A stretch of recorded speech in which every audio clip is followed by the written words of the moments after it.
Shalom, selamat malam. Ya, di malam hari ini kembali lagi bersama dengan saya di YouTube channel saya. Jadi malam hari ini karena beberapa hari yang lalu sampai hari ini memang ada ya bisikan-bisikan di dalam hati saya. Itu Tuhan selalu mengatakan kepada saya, apa tujuan hidup manusia di dalam dunia ini? Apa tujuan hidup? Ya. Jadi saya mau membahas tentang apa sih tujuan hidup manusia itu di dalam dunia ini. Karena satu, saya kebetulan tinggal di luar negeri, tepatnya di Jepang. Jadi banyak sekali teman-teman saya orang Jepang itu selalu pernah saya tanya, ya, apa sih tujuan hidup kamu ini di dalam dunia ini? Jadi mereka tuh tidak tahu. Yang mereka tahu itu mereka cuma bilang, saya lahir bayi dibesarkan orang tua sampai dewasa kerja, ya kalau bisa nikah, punya anak, ya kerja sampai tua pensiun, setelah itu baru selesai, anak-anak sudah besar, sudah punya cucu, meninggal. Dan saya katakan, apa after kamu setelah meninggal kamu kemana? Jadi mereka tidak tahu. Ya, jadi mereka tidak tahu mereka itu mau kemana. Nah, ini tujuan hidup, ya. Makanya di sini saya mau sampaikan kepada kalian semua, guys, ya. Jadi apa sih tujuan hidup kita ini? Banyak orang yang juga tidak tahu. Ada beberapa teman saya juga yang tinggal di Indonesia, mereka juga tidak tahu, ya, tujuan hidupnya itu apa, mau kemana? Hidup saya ini mau kemana? Gak jelas, ya, gak tahu. Bukan hanya orang-orang yang belum mengenal Tuhan, tapi banyak juga anak-anak Tuhan yang mereka tuh tidak tahu, ya, apa sih tujuan hidup ini apa gitu loh. Ya. Ini saya mau kasih tahu nih, secara satu persatu. Kita kenapa diciptakan Tuhan menurut gambar dan rupanya? Karena kalian tahu, saudara-saudara, ya guys, tahu nih ya, Lucifer itu melakukan kesalahan besar karena ingin sama dengan Tuhan, akhirnya dibuang oleh Tuhan, ya. Karena kenapa? Lucifer ini adalah malaikat penyembah, ya. Jadi Tuhan waktu itu, siapa yang akan menggantikan Lucifer ini? Akhirnya Tuhan mempunyai ide, ya. Akhirnya Tuhan itu membuat kita manusia ini serupa dan segambar dengan Dia, Tuhan kita, Allah yang hidup, ya. Untuk menggantikan siapa? Untuk menggantikan Lucifer. Jadi kalian harus tahu, jadi tujuannya apa, ya. Tujuan kita dibuat oleh Tuhan, diciptakan oleh Tuhan. Tujuannya itu untuk menyembah Dia, Allah kita yang hidup, ya. Maka ini ada lagu, ya, aku mengasihi Engkau Yesus. Engkau tahu tujuan hidupku hanyalah untuk apa? Untuk menyenangkan hatimu. Menyenangkan hati Tuhan bagaimana? Ya, karena begini, saya mau kasih tahu kepada kalian semua, ya. Banyak orang mengatakan, di firman Tuhan juga sudah dikatakan, kasihilah Tuhan Allahmu dengan segenap hatimu dan segenap jiwamu dan segenap akal budimu, ya. Itu sudah dikatakan dalam firman Tuhan. Tapi bagaimana cara kita mengasihi Tuhan kita? Mungkin banyak orang secara teori dengan mulut hanya mengatakan, saya bisa mengasihi Tuhan, saya memang mengasihi Tuhan, ya. Tapi kalian ingat, guys, apa sih caranya itu mengasihi Tuhan itu dengan apa? Satu, merenungkan firman. Merenungkan firman Tuhan. Makanya dikatakan lagu, ya, aku mengasihi Engkau Yesus dengan segenap hatiku, ya. Ku renungkan firmanmu siang dan malam, ya. Jadi mengasihi Yesus itu yang pertama, satu, merenungkan firman. Karena Yosua ayat 1 ayat 8 mengatakan, renungkanlah firman kitab Taurat itu siang dan malam. Renungkanlah firman Tuhan. Karena kenapa? Firman Tuhan ini adalah pelita bagi kaki kita. Makanya ada lagu juga, firman-Mu pelita bagi kakiku. Karena tanpa firman, kita tidak tahu tujuan hidup kita apa. Karena itu adalah pelita. Ya. Renungkan firman Tuhan, itu yang pertama. Yang kedua, pegang perintah Tuhan. Apa perintah Tuhan? Sesuai dengan 10 hukum Musa. Pegang perintah Tuhan dan lakukan. Jangan cuma memegang tapi kita tidak pernah melakukan. Tapi lakukan. Makanya di Ibrani dikatakan, iman tanpa perbuatan itu adalah mati. Jadi iman harus disertai dengan perbuatan. Ya. Nah, setelah itu baru kita ini tahu tujuan kita ini untuk apa. Menyenangkan hati Tuhan Allah kita, Allah yang hidup. Jadi, sekarang saya mau ngomong kepada kalian semua, guys. Kalau yang saat ini masih main-main sama Tuhan, masih suam-suam kuku sama Tuhan, masih anget-anget, ya nggak tahu panas atau dingin, janganlah. Ya, mulai hari ini, malam hari ini, mulailah bertobat. Ya, mulai pikirkan kembali. Jangan sampai nih ya, jangan sampai ya. Apa yang kamu punya selama ini sampai detik ini dia ambil sama Tuhan semuanya.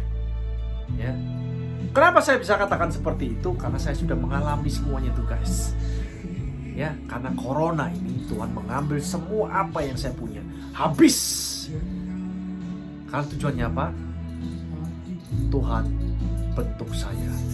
Tuhan lawat saya menjadi seperti ini. Karena Tuhan pingin saya menyenangkan hati Tuhan.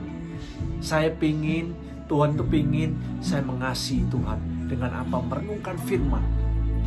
Ya, pegang perintahnya dan lakukan. Ya. Jadi disitulah tujuan hidup kita. Kita akan tahu untuk apa kita di dunia ini.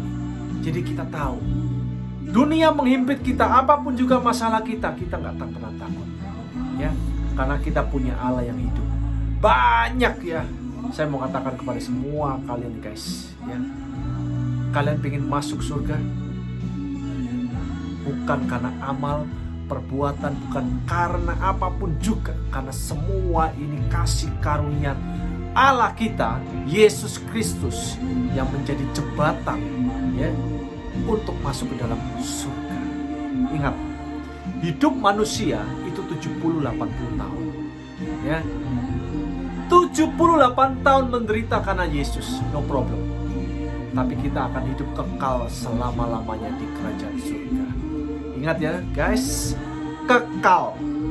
Ya, kalian ingin masuk surga? Kekal. Kekal itu tidak ada batasan waktu. 1000 tahun, 2000 tahun, 3000 tahun, 10.000 tahun, tidak ada. Forever, selamanya. Pilih mana? 78 tahun, 70-80 tahun, menyenangkan hati Tuhan. Tapi kita masuk kerajaan surga kekal selama-lamanya. Bukan 70-80 tahun, tapi kekal. Ya, ini banyak sekali anak-anak Tuhan. Ya, banyak sekali. Bukan anak-anak Tuhan juga banyak sekali. Ya, sibuk dengan pekerjaannya, sibuk dengan hal-hal yang menyita waktunya.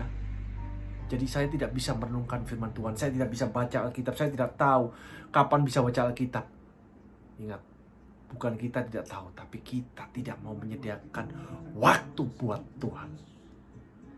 Kita kasih waktu yang the best buat Tuhan. Karena kenapa? Kita mau memberkati Tuhan, memberkati kita dengan yang the best. Jadi kita juga kembalikan Tuhan. Kita senangkan hati Tuhan dengan segenap hati kita, jiwa kita. Ya, ingat, Tuhan itu gak butuh apa-apa. Tuhan gak butuh kekayaanmu, Tuhan gak butuh uangmu, Tuhan gak butuh apapun juga, jabatanmu, kepandaianmu, kepintaranmu. Tuhan tidak butuh. Tuhan itu cuma butuh hatimu. Hati apa? Hati yang menyembah Tuhan. Itu Tuhan yang butuhkan. Jadi ingat, ya, tujuan hidup kita menyembah Tuhan, menyenangkan hati Tuhan. Itu tujuan hidup kita, bukan untuk apa-apa. Karena kenapa? Setelah kita dipanggil Tuhan, setelah kita meninggal, kita tidak bawa apa-apa. Kita yang bawa adalah jiwa kita yang masih hidup. Ya, itu makanya Akhirnya kita masuk dalam kerajaan surga. Jadi itu pilihan guys. Karena ini kasih karunia, amazing grace from God. Ya, kalian tinggal pilih. Kalian mau hidup menyenangkan Tuhan, tapi masuk kerajaan surga, atau kalian hidup tidak mau menyenangkan hati Tuhan, tapi kalian akan masuk bukan ke dalam surga untuk kekal selama-lamanya. Pilih mana?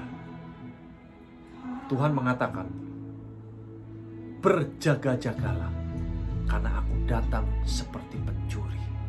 Karena kita tidak tahu kapan kita dipanggil sama Tuhan. Kita harus siap, ya. Banyak orang katakan kepada saya, oh, saya kerja, saya sibuk begini. Saya juga sama, saya kerja, saya sibuk begini. Tapi saya berikan waktu saya. Saya belajar memberikan kepada Tuhan yang terbaik. Tuhan, ini aku berikan kepada kamu. Tuhan, aku sembah. Karena kenapa?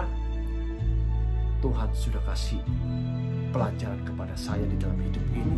Tuhan sudah rubah hidup saya. Tuhan sudah lawat hidup saya, ya. Karena saya ingin menyenangkan hati Tuhan. Karena saya ingin menyembah Tuhan. Karena saya ingin merenungkan firman Tuhan, ya. Karena saya tahu tujuan hidup saya untuk apa. Makanya Paulus mengatakan, mati adalah keuntungan. Hidup untuk Kristus, mati adalah keuntungan. Karena kenapa? Hidup kita menyenangkan Tuhan kita. Setelah itu kita mati, keuntungan kita masuk ke surga, kekal selama-lamanya. Jadi itu yang paling harus dipegang guys. Jadi mulai detik ini, jangan suam-suam kuku, panas-panas, dingin-dingin. Jangan main-main dengan Tuhan. Kalau kamu masih berani main-main dengan Tuhan, Tuhan tidak bisa dipermainkan. Tuhan akan melakukan satu tindakan. Jadi sebelum melakukan satu tindakan besar itu dalam hidup kamu, berikan yang terbaik buat Tuhan. Karena Tuhan tahu tujuan hidup itu untuk siapa. Oke guys, jadi itulah renungan malam hari ini yang bisa saya sampaikan. Jadi apa tujuan hidup kita? Menyenangkan hati Tuhan. Kasihilah Tuhan Allahmu dengan segenap hatimu dan jiwamu. Tuhan butuh hatimu, ya. Tuhan butuh hatimu. Ingat, Tuhan kita sudah kaya, super kaya Tuhan kita. Tuhan gak butuh uangmu, gak butuh kepintaranmu, gak butuh kepandaian. Tuhan gak butuh semuanya. Tuhan itu cuma butuh hatimu. Hati datang berlutut menyembah Dia, ya. Jangan dengan alasan apapun juga, kita terhalang apapun juga, kita gak bisa menyembah Tuhan, ya. Sembah Dia. Sembah sampai kita benar-benar itu connect dengan rohnya, kita berbicara dengan Dia. Wah, itu luar biasa. Coba saudara yang malam ini masih sungguh bertobat, ya, bertobat. Jangan main-main sama Tuhan. Saya ingatkan nih, jangan main-main sama Tuhan. Nanti kalau Tuhan sudah ambil, nih bertobat saya. Jadi sebelum Tuhan ambil, siapkan hatimu dan jangan permainkan Tuhan, karena Tuhan tidak bisa dipermainkan. Sampai ketemu lagi. Tuhan Yesus memberkati.